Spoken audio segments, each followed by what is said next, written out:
Patrick Mboyo Bakamabo, spécialiste de la République démocratique du Congo et chercheur en droit public. Bonsoir Monsieur Mboyo Bakamabo. Bonsoir. Merci d'être avec nous sur RT France. Vous les connaissez bien, ces protestataires, c'est le mouvement des combattants. Justement, quel est leur combat et pourquoi ces manifestations précisément ce soir? J'aimerais d'abord commencer par préciser que je regrette toute la violence qui a été enregistrée aujourd'hui et que c'est quelque chose que je déplore, que je condamne fermement. Mais j'aimerais pouvoir expliquer à vos téléspectateurs pour qu'ils puissent comprendre pourquoi cela se passe-t-il aujourd'hui. Ça fait 9 ans que ce mouvement est apparu, c'était exactement en novembre 2011 que ce mouvement qu'on appelle aujourd'hui le mouvement des combattants a vu le jour. C'était justement pour bloquer un concert à l'époque d'une star de la musique congolaise, Papa Wemba, et d'une autre star congolaise, Werrason, à Paris, à l'Élysée Montmartre à l'époque. Pourquoi ce mouvement a-t-il été lancé? Puisque pendant des années, la musique congolaise a dominé la scène parisienne. Il y avait des groupes de musiciens qui venaient du Congo, 4-5 par année pour jouer, remplissaient toutes les grandes salles de Paris. Mais dans l'entretemps, le Congo connaît depuis 25 ans une crise politique, pas seulement une crise politique, une tragédie humaine et humanitaire qui a causé plus de 6 millions de décès. C'est le pays qui a connu la plus grosse perte humaine depuis la Seconde Guerre mondiale. Et du coup, les Congolais de Paris et de l'Europe se sont ressaisis. On dit, nous ne pouvons pas continuer à danser à Paris pendant qu'on tue chez nous, on viole au Congo. Ça, c'est récent, le fait de dire on ne peut plus danser à Paris quand on massacre chez nous? C'est en 2011 que le mouvement en fait, ça a commencé plus tôt, à Londres, en Grande-Bretagne. La Grande-Bretagne, c'était le premier pays où la communauté congolaise a boycotté les concerts. C'était déjà en 2008 et à Paris, le mouvement a pris en 2011 et toute l'Europe a suivi derrière.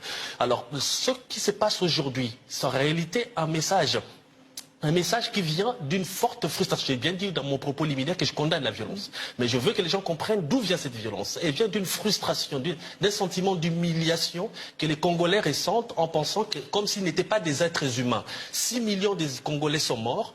Personne ne cherche à résoudre ce problème et le Congo continue à sombrer encore dans la violence jusqu'aujourd'hui.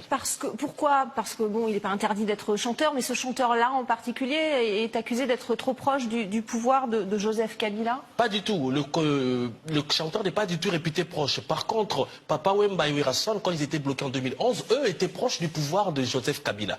Maintenant, Fally Ipupa, dont je soutiens la démarche, je soutiens la musique, parce que c'est un artiste engagé en matière humanitaire, il fait des dons.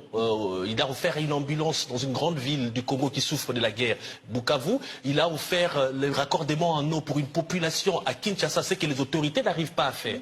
Alors malheureusement pour lui, il est pris dans une spirale, dans un mouvement qui a été déjà pris. Et les combattants disent que tant que le pouvoir en place ne s'est pas détaché du Rwanda, qui cause des morts au Congo, et tant que la communauté internationale ne s'est pas saisie de la question des morts du Congo, puisque tous les jours les gens meurent à Beni, au Kivu et dans tout le reste du Congo, nous allons continuer à manifester pour faire passer les messages. Et aujourd'hui, tout le monde en France comprend qu'il y a des manifestants qui protestent parce qu'il y a des problèmes au Congo. Vous accusez le Rwanda, est-ce que vous pouvez juste expliquer pour nos téléspectateurs pourquoi? Parce que le Rwanda, c'est le Rwanda qui a soutenu pratiquement tous les mouvements rebelles qui ont eu lieu au Congo, et c'est l'invasion du Rwanda en 1996, l'invasion du Zaïre en 1996 par le pouvoir de Paul Kagame qui a ramené tous ces vents de tueries qui ont causé 6 millions de morts en République démocratique du Congo. Très court, le pouvoir connaît une crise politique aujourd'hui avec Félix Tshisekedi qui est président, sauf qu'il n'a pas beaucoup de pouvoir, et la mainmise de Joseph Kabila, ça aussi c'est quelque chose que vous... Exactement, parce que normalement, après l'arrivée au pouvoir de Tshisekedi, le mouvement aurait dû s'arrêter. Mais les combattants ont compris quelque chose, que Kabila est toujours derrière, comme vous l'avez dit, il est toujours présent, et Tshisekedi s'est fondu dans la coalition du pouvoir de Kabila. Maintenant, ce que moi j'ai proposé aux autorités françaises, c'est que c'est une situation qui se passe en France. Je les avais déjà prévenus depuis hier, en disant qu'il va y avoir des problèmes. La dernière fois, c'était notre artiste héritier Watanabe, à l'occasion de son concert, on a brûlé un véhicule devant l'Olympia. Il y a 3 ans passés, c'est en 2017. Maintenant, c'est Fally Ipupa, ça va être plus grave.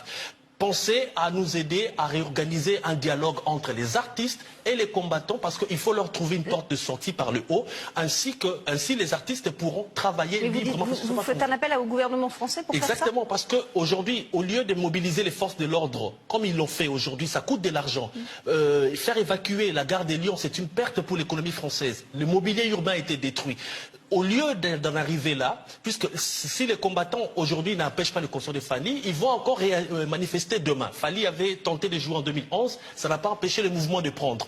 D'autres artistes vont jouer demain, il y aura encore des casses. Aidez-nous à organiser un dialogue entre les musiciens et les combattants. Ainsi, on aura une porte de sortie par le haut et tout le monde sera gagnant. Il y aura la paix en France. Tranquillement parmi les combattants congolais, bien entendu.